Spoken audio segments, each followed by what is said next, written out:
बहू जरा जल्दी जल्दी सामान पैक कर, बारात के निकलने का वक्त हो गया है। माँ जी सारा सामान पैक हो गया है, अब तो बस मुझे मेरी देवरानी का इंतजार है। आप देखना, जब मेरी देवरानी आएगी ना तो हम दोनों देवरानी जेठानी नहीं बल्कि बहनों की तरह रहेंगी।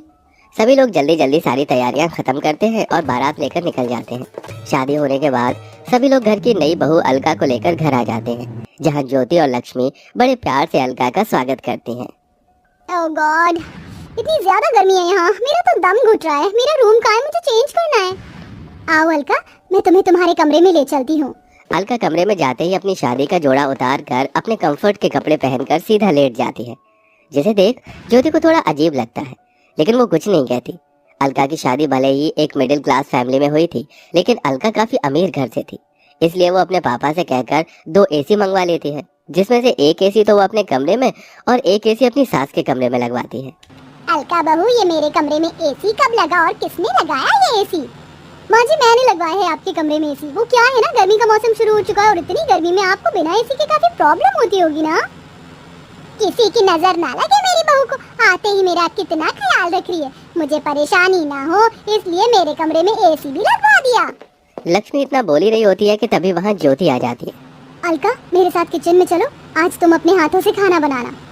वो क्या है ना, मुझसे इतनी गर्मी में कोई काम नहीं किया जाएगा। वैसे भी मैं माँ जी के लिए कुछ ज्वेलरी और साड़ी लेकर आई थी, तो वो मुझे उन्हें दिखानी थी। अच्छा कोई बात नहीं बहू, फिर कभी बना लेना खाना। ज्योति बहू जा जाकर तू ही बना ले आज खाना।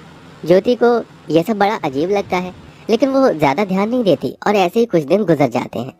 अलका आज ढेर सारे कपड़े हैं, आओ कपड़े धोने में मेरी मदद करो।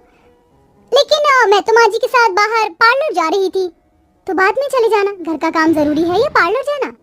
एक दिन अगर तू कपड़े धो लेगी तो क्या हो जाएगा, इतने सालों से तो तू ही धो रही है। अलका बहू चल, हमें पार्लर के लिए लेट हो रहा है। अलका लक्ष्मी को अपने साथ पार्लर ले जाती है। ये सब देख ज्योति को गुस्सा तो बहुत आता है, लेकिन वो कुछ नहीं कहती। ज्योति हमेशा यही सोचती थी, जब उसकी देवरानी आएगी तो वो दोनों मिलकर जिम्मेदारी को संभालेंगे, घर के सारे काम करेंगे।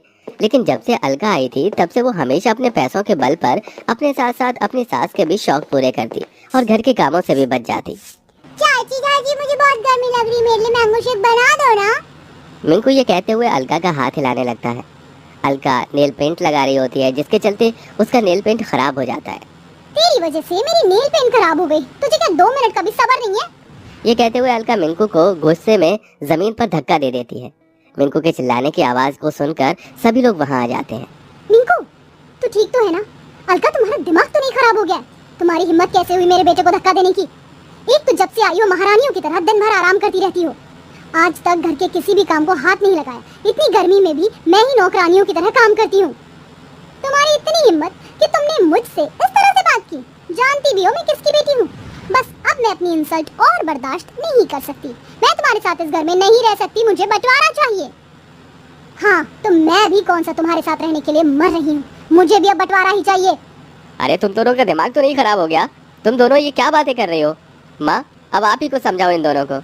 मैं क्या समझाऊं, जो हो रहा है सही हो रहा है। वैसे भी मैं तो अलका को ही अपनी बहू मानती हूँ, जब से आई है मेरा कितना ख्याल रख रही है। गर्मी में सबसे पहले इसने ही मेरे लिए एसी लगवाया, रोज मुझे शॉपिंग करवाती है, आइसक्रीम खिलाती और कल तो हम लोग स्विमिंग पूल भी गए थे। मैं तो अलका के साथ ही रहूंगी। लक्ष्मी के फैसले के आगे अब कोई कुछ नहीं बोलता था, जिसके बाद अब अलका व्हाइट पेंट लेकर आती है और सबसे पहले हॉल में लाइन खींच देती है।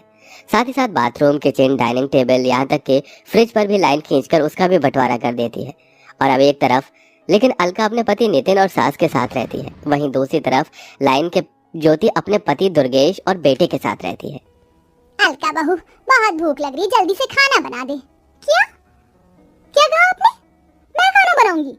मैंने अपने मायके में आज तक चाय तो बनाई नहीं, और आप मुझसे खाना बनाने की उम्मीद कर रही हैं। ज्यादा भूख लग रही है तो खुद जाकर बना लीजिए। अपनी बहू की बात सुन बेचारी लक्ष्मी खुद गर्मी में आकर किचन में खाना बनाने लगती है। वहीं लाइन की दूसरी तरफ ज्योति भी खाना बना रही थी। कैसी निकम्मी बहू है मेरी, इसे दिखाई नहीं दे रहा है कि इसकी बूढ़ी सास इतनी गर्मी में भी खाना बना रही है। ये नहीं आकर कुछ मदद कर दे। लक्ष्मी मन ही मन ज्योति को कोसने लगती है और खाना बनाकर वहां से चली जाती है। और ऐसे ही कुछ दिन गुजर जाते हैं। लक्ष्मी देखती है कि ज्योति लाइन के उस तरफ अच्छे से झाड़ू पोछा करके साफ सफाई कर रही है। लाइन के इस तरफ वाला घर किसी हीरे की तरह चमक रहा है, वहीं उसके वाला घर किसी कूड़ेदान की तरह लग रहा था। अलका बहू उठ जा, पूरे घर की सफाई कर दे, पूरे घर में कचरा फैला हुआ है। तू तू बहू है इस घर की, ये सब तेरा काम है। माँ जी तो आप भी इस घर की बहू ही हैं। उठिए और जाकर साफ सफाई करिए। इतनी गर्मी में मैं तो इस एसी के सामने से नहीं हिलने वाली। अलका की बात सुन बेचारी लक्ष्मी खुद ही उठकर घर की सफाई करने लगती है। मेरी कमर, इस कमर दर्द और गर्मी ने तो परेशान करके रख दिया। कहाँ फंस गई मैं। अलका खुद पूरा दिन गर्मी में एसी के सामने आराम करती रहती है, वहीं वो अपनी सास लक्ष्मी से नौकरानी की तरह घर के काम करवाती है। हमारे कमरे में कितनी ज्यादा गर्मी है ना, पता है चाचा चाची के कमरे में बड़ा वाला एसी लगा हुआ है, उसमें से बहुत ठंडी ठंडी हवा आती है। माँ हम एसी कब लगाएंगे? हम तुम्हारे चाचा चाची की तरह अमीर नहीं हैं। तुम्हारे चाचा मल्टीनेशनल कंपनी में काम करते हैं और तुम्हारे पापा मामूली कूलर की दुकान में, समझे? अपनी माँ को इतने गुस्से में देख मिंकू बाहर आ जाता है और देखता है कि लाइन के दूसरी तरफ से बहुत ठंडी ठंडी हवा आ रही है। मिंकू गर्मी को बर्दाश्त नहीं कर पाता और सीधा बंटवारे की लाइन को पार करके अलका के कमरे में पहुंच जाता है। तभी अलका मिंकू को देख लेती है। तेरी हिम्मत कैसे हुई मेरे कमरे में आने की? लास्ट टाइम की मार भूल गया है क्या? भाग यहाँ से। अलका की डांट सुन मिंकू भागते हुए अपने कमरे में आ जाता है। वहीं अब बूढ़ी उम्र में इतनी मेहनत करते करते लक्ष्मी की तबीयत काफी खराब हो गई थी। कोई मेरी मदद करो, हाय मेरी कमर। माँ जी नहीं, मैं बंटवारे की उस लाइन की तरफ नहीं जा सकती। माँ जी मुझे माफ कर दीजिएगा, मैं मजबूर हूँ। ज्योति चाहते हुए भी लक्ष्मी की मदद नहीं कर पा रही थी। वहीं थोड़ी देर में नितिन आ जाता है और अपनी माँ को जमीन पर गिरा देख उसे जल्दी से कमरे में ले जाता है। जिसके बाद वो अलका के कमरे में जाता है और देखता है कि अलका एसी की ठंडी हवा में फोन चला रही है। ये सब देख नितिन को बहुत गुस्सा आता है और वो ज्योति से फोन छीन कर उसे जमीन पर फेंक देता है। मेरी माँ दर्द से तड़प रही है और तुम हो कि यहाँ फोन चला रही हो। अगर अब से तुमने घर के काम नहीं किए तो जिस तरह से तुम्हारा आज फोन तोड़ा है अगली बार तुम्हारा मुंह तोड़ दूंगा, समझी? नितिन को इतने गुस्से में देख अलका काफी डर जाती है और अब अलका घर के काम में लग जाती है। ये रोटी है या इंडोनेशिया का मैप? गोल बिल ही नहीं रही है। लगता है मैंने गलती से डिटर्जेंट पाउडर की जगह ब्लीच पाउडर डाल दिया। ये सारे कलरफुल कपड़े तो विधवा हो गए। मेरी कमर, लगता है इस गर्मी में घर का बंटवारा करके मैंने अपनी जिंदगी की सबसे बड़ी गलती की। बंटवारे की वजह से अब घर की सारी जिम्मेदारी मुझ पर आ गई है। ऊपर से इस गर्मी ने भी बुरा हाल करके रख दिया। अब मैं क्या करूं?